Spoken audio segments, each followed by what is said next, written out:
पुरंदरमधल्या विविध जलसंचन योजनेला सरकारनं गती द्यावी या मागणीसाठी शिवसेनेचे आमदार विजय शिवतारे यांनी सासवड ते पुण्यातल्या सिंचन भागामध्ये मोर्चा काढलेला आहे। या मोर्चामध्ये कार्यकर्ते, शिवसेना नेते आणि शेतकरी मोठ्या प्रमाणामध्ये सामील झाले होते। या आंदोलनाचा आढावा घेतलाय आमचे प्रतिनिधी अमोल कविटकर यांनी।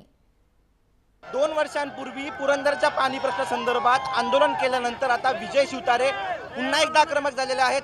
गेल्या अनेक वर्षांपासून या मतदारसंघातल्या अनेक योजना ज्या आहेत त्या प्रलंबित आहे आणि त्या प्रलंबित मागण्यासाठी आवाज उठवण्यासाठी आज शिवतारेंनी मोठा मोर्चा काढलेला आहे। आपल्या सोबत आहेत विजय शिवतारे। नेमकी काय पार्श्वभूमी आहे या मोर्चाची? असं आहे की पुरंदरसाठी गुंजवणी धरणातून वेल्हे येथे असणारं गुंजवणी धरण जे आहे त्या गुंजवणी धरणातून 2.02 TMC पाणी आमचं हक्काचं आहे। गुंजवणीचं धरण 2005 साली 95% पूर्ण झालेलं आहे। 5% धरण हे पूर्ण करत नाही। तो टोटल काम 3 महिन्याचं बाकी आहे, पण 3 महिन्याचं काम गेले 9 वर्ष ते पूर्ण करत नाहीत। असे प्रश्न का रेंगाळलेत?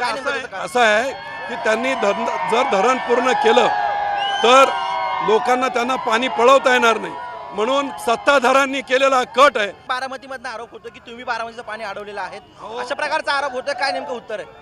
असं घ्या, आज अजित पवारांना या 23 गावांना पाणी देण्याचा पुळका आलेला आहे। ते असं म्हणतायत की विधानसभेच्या निवडणुकीच्या अगोदर मी हे पाणी दिल्याशिवाय मतं मागायला येणार नाही।